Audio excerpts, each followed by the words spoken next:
더불어민주당 수석대변인 조승래 의원입니다. 오전에 있었던 윤석열 대통령의 기자회견 관련해서 한 말씀 드리겠습니다. 민심 거부 외친 140분, 국민은 절망합니다. 윤석열 대통령이 끝내 국민을 저버리고 김건희 여사를 선택했습니다. 140분의 대국민 담화와 기자회견은 알맹이 없는 사과, 구질구질한 변명, 구제불능의 오만과 독선으로 넘쳐났습니다. 오늘 기자회견조차 김건희 여사의 요구에 따른 것이라며 시종일관 김건희 지키기에만 골몰한 대통령의 모습은 오늘 기자회견이 누구를 위한 자리인지 똑똑히 보여줬습니다.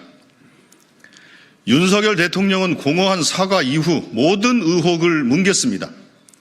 자신의 육성이 공개됐는데도 끝까지 잘못을 인정하지 않는 오기와 독선 앞에 절망만 남았습니다. 김건희 여사 문제 해결은 전면 거부했습니다. 대통령 부인이 대통령을 돕는 게 왜 문제냐며 그게 국정농단이면 국어사전을 고쳐야 한다는 뻔뻔한 태도를 보였습니다. 대통령이 잠든 사이 대통령의 핸드폰으로 문자를 보내는 영부인이 정상입니까? 윤석열 대통령은 국어사전 고치란 말 이전에 국어사전을 펼쳐보시기 바랍니다. 윤석열 대통령은 김건희 여사를 지키려 특검 제도마저 부정했습니다. 본인이 특별검사로 일해놓고 이제와 특검이 잘못됐다고 말합니까?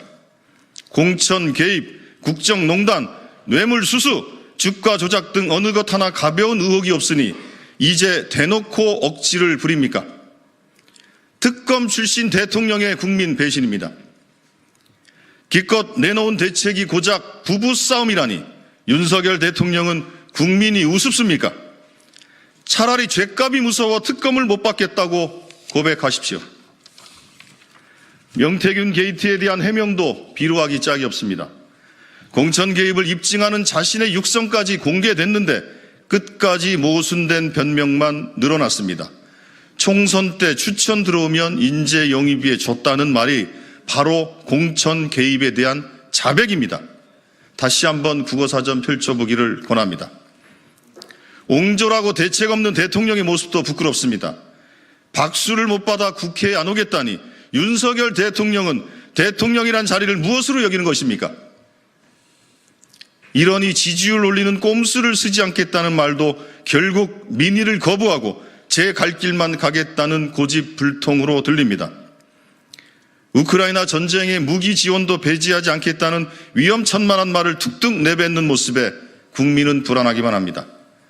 지난 2년 반 동안의 무능력, 무책임, 무대책만 재확인됐습니다.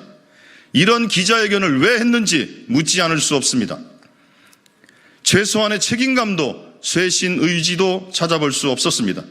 이제 윤석열 대통령이 마주할 것은 매서운 민심에 뜨거운 분노뿐임을 경고합니다.